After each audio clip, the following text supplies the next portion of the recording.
अगर आपको motivational videos या कहानियाँ देखना पसंद हैं तो हमारे नए चैनल सौरभ ऑफिशियल को आप सब्सक्राइब कर सकते हैं।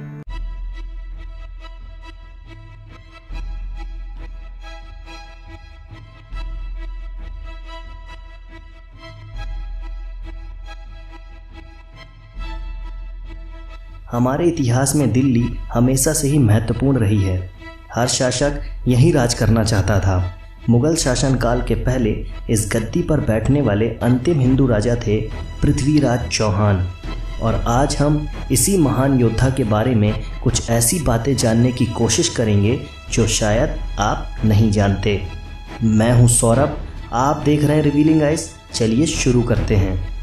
पृथ्वीराज चौहान का जन्म सन 1149 में अजमेर में हुआ था।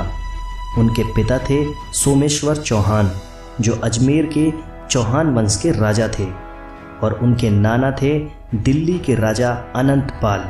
पृथ्वीराज बचपन से ही तलवारबाजी और घुड़सवारी के शौकीन थे। शिकार भी उनका प्रिय खेल था। पृथ्वीराज चौहान ने बचपन में ही बिना किसी हथियार के एक शेर को मार गिराया था। मगर उनकी सबसे बड़ी विशेषता थी शब्द भेदी बाण चलाना। मतलब वो बिना कुछ देखे सिर्फ आवाज़ के सहारे अपना शिकार कर सकते थे। उनके नाना उनकी इस वीरता को देखकर बहुत प्रसन्न थे, जिस कारण उन्होंने पृथ्वी को दिल्ली की राजगद्दी का उत्तराधिकारी घोषित कर दिया और वो 16 वर्ष की आयु में दिल्ली के राजा बने। दिल्ली की गद्दी में बैठने के बाद पृथ्वीराज ने एक किले पिथौरागढ़ का निर्माण करवाया, पर उनका दिल हमेशा ही अजमेर में रहा। इसलिए उन्होंने दोनों नगरों को राजधानी का दर्जा दे दिया। लगातार विजय अभियान चलाकर उन्होंने अपनी राज्य सीमाओं को गुजरात और पूर्वी पंजाब तक बढ़ा लिया था, जिस कारण कई राजा उनसे जलने लगे थे। उनमें से एक थे राजा जयचंद, जिनकी राजधानी कन्नौज में थी और उनका राज्य दिल्ली के पूर्व में काफ़ी दूर तक फैला था। लेकिन राजा जयचंद पृथ्वीराज की प्रसिद्धि से जितना जलते थे, उनकी बेटी संयोगिता पृथ्वीराज से उतनी ही प्रभावित थी। वहीं पृथ्वीराज भी संयोगिता की सुंदरता के कायल थे और वो भी मन ही मन उससे प्रेम करने लगे थे। जब यह बात राजा जयचंद को पता लगी कि उनकी बेटी पृथ्वीराज से प्रेम करती है, तो वह गुस्से से आग बबूला हो गए। वो और तो कुछ नहीं कर सकते थे, इसलिए उन्होंने संयोगिता का विवाह करने का फैसला कर लिया और उन्होंने पृथ्वीराज को अपमानित करने के लिए एक योजना बनाई। उन्होंने संयोगिता के लिए एक स्वयंवर का आयोजन किया, जिसमें वो अपनी पसंद का वर चुन सकती थी।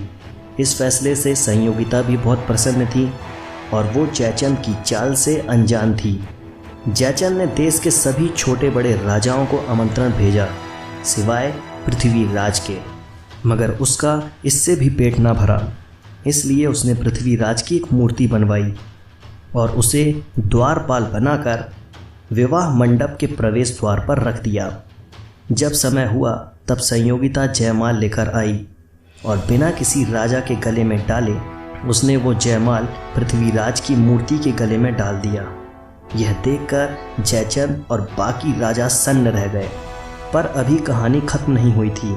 अगले ही पल मूर्ति के पीछे से पृथ्वीराज निकले और उन्होंने संयोगिता का हाथ थामा और उसे अपने घोड़े में बिठाकर ले उड़े। जब तक जयचंद और अन्य राजा कुछ कर पाते, तब तक वह बहुत दूर निकल चुके थे और शीघ्र ही अपने सैनिकों के साथ वो दिल्ली पहुंच गए। इस बीच अफगानिस्तान का शासक मोहम्मद शहाबुद्दीन गौरी भारत की तरफ बढ़ रहा था और उसने पश्चिमी पंजाब में राज कर रहे महमूद गजनवी के वंशजों को हराकर वहां कब्जा कर लिया था और अपनी सेना लेकर भटिंडा तक आ पहुंचा। पर यहाँ से तो पृथ्वीराज की सीमा आरंभ होती थी और पृथ्वी को हराना इतना आसान नहीं था। मगर अपनी जीत के घमंड में गौरी ने भटिंडा के किले पर आक्रमण कर दिया और उस पर कब्जा कर लिया।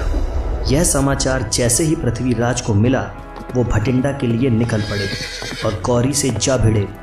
गौरी की सेना को पिछली जीत का नशा था, वहीं पृथ्वीराज की सेना देशभक्ति से ओतप्रोत थी। पृथ्वीराज स्वयं ही अपने सैनिकों को उत्तेजित कर रहे थे। पृथ्वी ने गौरी के कई सैनिकों को अकेले ही मार डाला। यह देख उनकी सेना में उत्साह भर गया था। उन्होंने गौरी की सेना पर 3 तरफा हमला किया। इतने कठिन मुकाबले की गौरी को उम्मीद न थी। इस युद्ध में गौरी अधमरा हो गया और उसके सैनिक उसे लेकर भाग खड़े हुए। इस युद्ध में पृथ्वीराज ने लगभग 7 करोड़ रुपए की संपदा अर्जित की, जिसे उन्होंने अपने सैनिकों में बांट दिया। लोगों का कहना है कि पृथ्वीराज ने 18 युद्धों में से गौरी को 17 बार हराया था। अपनी पुत्री संयोगिता के अपहरण के बाद जयचंद के मन में पृथ्वी के लिए कटुता बढ़ती चली गई और उसने पृथ्वीराज को अपना दुश्मन बना लिया। जब उसे महमूद गौरी और पृथ्वीराज के युद्ध के बारे में पता चला तो वह गौरी से जा मिला और दोनों ने मिलकर 2 साल बाद सन 1192 में फिर पृथ्वीराज को युद्ध के लिए ललकारा। इस बार गौरी के पास 1,20,000 सैनिकों की विशाल सेना थी। पृथ्वीराज ने पिछली हार की याद दिलाते हुए गौरी को वापस जाने के लिए कहा। इस पर चालबाज गौरी ने अपनी सेना थोड़ी पीछे हटा ली ताकि वो छल कपट की नीति अपना सके। अपनी सेना लेकर लौटने की बजाय उसने अंदर ही अंदर अपनी तैयारी जारी रखी। पृथ्वीराज को लगा कि वो उनकी बात मान गया है। वो उसकी चाल समझ न सके और सामान्य रूप से अपना पड़ाव डाले रहे। फिर एक दिन बिल्कुल सुबह जब सैनिक पूजा पाठ में लगे थे तब गौरी ने अचानक हमला कर दिया और कत्ले आम मचा दिया और धोखे से पृथ्वीराज को चारों तरफ से घेर कर पृथ्वीराज और उनके प्रिय मित्र चंद्रबरदाई को बंदी बना लिया। धोखे की काट न वीरता से हो सकती है और न साहस से। आखिरकार पृथ्वीराज जैसा वीर योद्धा धोखे का शिकार हो गया। बंदी बने हुए पृथ्वीराज को जब गौरी के दरबार में पेश किया गया तब पृथ्वीराज की आंखों का तेज देखकर गौरी घबरा गया और उसने पृथ्वीराज को नज़र झुकाने को कहा, मगर पृथ्वीराज नहीं माने और कहा, सच्चे राजपूत की नज़र सिर्फ मृत्यु ही झुका सकती है और कोई नहीं। इस पर गौरी बौखला गया और उसने पृथ्वीराज की आंखें निकालने का आदेश दे दिया, पर पृथ्वीराज की आंखें अपने सामने झुका न सका और आखिरकार उन्हें अंधा कर कर कारागार में डाल दिया गया। पृथ्वीराज के राजकवि और उनके प्रिय मित्र चंद्रबरदाई से पृथ्वीराज की यह दुर्दशा सहन नहीं हुई। उन्होंने गौरी के दरबार में हाजिर होकर कहा कि पृथ्वीराज बिना देखे ही अचूक निशाना लगा सकते हैं। गौरी को इस बात का विश्वास नहीं हुआ और उसने इस सच्चाई को परखने के लिए पृथ्वीराज को दरबार में बुलाया। एक धनुष और एक बाण पृथ्वीराज के हाथ में थमा दिया गया। उनसे कहा गया कि वो अपने धनुष का कमाल दिखाएं। पृथ्वीराज ने कहा कि मैं एक राजा हूँ, मैं किसी अन्य का आदेश नहीं मानूंगा। मैं तो तभी बाण चलाऊंगा जब स्वयं सुल्तान मुझे आदेश देंगे। गौरी ने उन्हें बाण चलाने का आदेश दिया। गौरी की आवाज़ सुनकर पृथ्वीराज को गौरी की दिशा का अंदाज़ा लग गया। तभी चंद्रबरदाई ने एक दोहा पढ़ा, 4 बांस 24 गज अंगुर अष्ट प्रमाण, ता ऊपर सुल्तान है मत चूके चौहान। इस दोहे में गौरी की दूरी बताई गई थी। अब पृथ्वीराज के पास गौरी की दिशा और दूरी दोनों थी। गौरी की स्थिति का पूरा पता मिलते ही पृथ्वीराज ने शब्द भेदी बाण चला दिया जो सीधा जाकर गौरी के गले में लगा और गौरी वहीं चल बसा।